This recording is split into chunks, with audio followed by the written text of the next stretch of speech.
കൂന് പോലെ ഹിഫ്ള് ഖുർആൻ കോളേജുകൾ പൊന്തുന്നു. അതുകൊണ്ട് എന്താണ് ഉമ്മത്തിനൊരു നേട്ടം? ഭൂരിഭാഗം കുട്ടികളും പകുതി വഴിയിൽ അവസാനിപ്പിക്കുകയും ചെയ്യുന്നു. കൂടെ 2 വിദ്യാഭ്യാസവും നഷ്ടപ്പെടുകയും ചെയ്യുന്നു.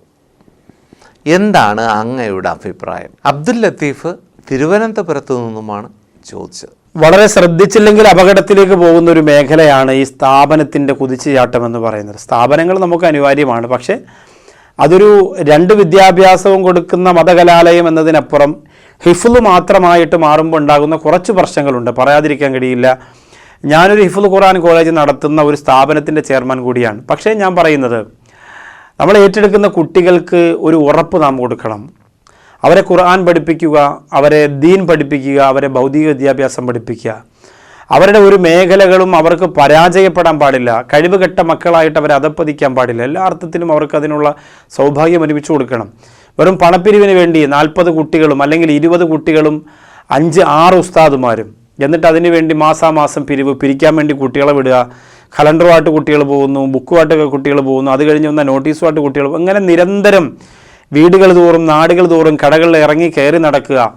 ആ ഖുർആൻ പഠിക്കേണ്ട സമയത്ത് മക്കൾ അങ്ങനെ അലഞ്ഞു നടക്കുക. വർഷത്തിലൊരു ദിവസം ആ സ്ഥാപനത്തിൽ ഒരു പ്രോഗ്രാം വെക്കുമ്പോൾ നോട്ടീസ് ഒട്ടിക്കുന്നതിനെ കുറിച്ചല്ല ഞാൻ ഈ പറയുന്നത്.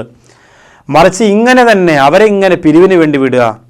5 ഉസ്താദുമാർ അവരും വേറെ പിരിവിന് പോവുക. അങ്ങനെ മാസാമാസം പിരിച്ചിങ്ങനെ ഭക്ഷണം കഴിക്കുക, മക്കളെ 1-2 ജുസ് പഠിപ്പിക്കുക. അങ്ങനെ ത്യാഗം ചെയ്ത് പഠിപ്പിച്ചില്ലെങ്കിൽ നിങ്ങളെ നരകത്തിൽ കൊണ്ടുപോകുമെന്ന് അള്ളാഹു പറഞ്ഞു. ചില ഉസ്താദുമാർ വന്ന് സങ്കടം പറയുന്നത് കണ്ടാൽ, ഉസ്താദേ ഞങ്ങളുടെ സ്ഥാപനത്തിന് ആരുമില്ല, നിങ്ങളെ സഹായിക്കണം, ഇല്ലെങ്കിൽ ഞങ്ങൾ പെട്ടു എന്ന് പറഞ്ഞാൽ ഞങ്ങൾക്ക് തോന്നും, അള്ളാഹ് ഈ മനുഷ്യനിപ്പോൾ ഇത് പഠിപ്പിച്ചില്ലെങ്കിൽ നരകത്തിൽ പോകലോ എന്ന് ചോദിച്ചു. ഇത് അവരുടെ ഒരു ജോലിയായിട്ട് കാണാണ്, ഭൗതികമായ ഒരു ജോലിയായിട്ട് കാണാണ്. അവിടെയാണ് നമുക്ക് വലിയ പരാജയം വരുന്നത്. നിങ്ങൾക്കതിനുള്ള സൗകര്യവും സംവിധാനവും ഉണ്ടെങ്കിൽ പഠിപ്പിച്ചാൽ മതി, ഇല്ലെങ്കിൽ നിങ്ങൾ പഠിപ്പിക്കേണ്ട. കുറച്ച് ആളുകൾ ഇപ്പോൾ ഞങ്ങളൊക്കെ ഇപ്പോൾ എല്ലാ കോളേജിനും കുറ്റപ്പെടുത്തല്ല, സഹായിക്കാൻ ആളുള്ള ഒരു പ്രദേശം, അവർ സാമ്പത്തികമായി സഹായിക്കുന്നു. അൽഹംദുലില്ലാ, കുറേ ആളുകളെ നിന്ന് കഷ്ടപ്പെട്ടും കണ്ണീരോടുകൂടിയല്ല, ഞങ്ങൾ വൃത്തിയായിട്ട് നടത്തുന്നുണ്ട്, സഹായിക്കാൻ പറ്റുമോ? നിങ്ങൾ സഹായിക്കുകയാണെങ്കിൽ അൽഹംദുലില്ലാ മക്കളുടെ ദുആ കിട്ടും.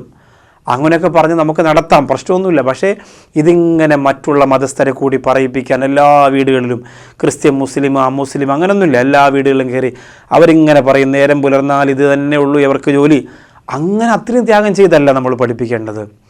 അങ്ങനെ ത്യാഗം ചെയ്ത് പഠിപ്പിക്കേണ്ട ഒരു സാഹചര്യം നമ്മുടെ കേരളത്തിൽ ഇന്നില്ല. കാരണം എന്താ?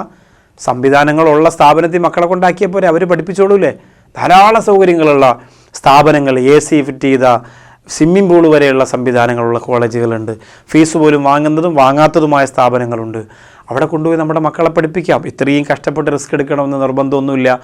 പക്ഷേ അത് വൃത്തിയായിട്ട് മാന്യമായ രീതിയിൽ നടത്തുകയാണെങ്കിൽ തീർച്ചയായിട്ടും അള്ളാഹുവിൻ്റെ ഭാഗത്ത് വലിയ കൂലി കിട്ടും. ഉമ്മത്തിന് എന്ത് എന്ന് ചോദിച്ചാൽ, ഉമ്മത്തിന് സ്ഥാപനങ്ങൾ കൂടുന്നത് പേരും പദവിയും സ്ഥാനവും തന്നെയാണ്. പക്ഷേ അതൊരിക്കലും ഉമ്മത്തിനെതിരാകരുത്, അത് ഉമ്മത്തിന് ശാപമാകരുത്, അതുകൊണ്ട് ഭൗതിക നേട്ടം മാത്രമാകരുത്. അള്ളാഹു കാത്തുരക്ഷിക്കട്ടെ.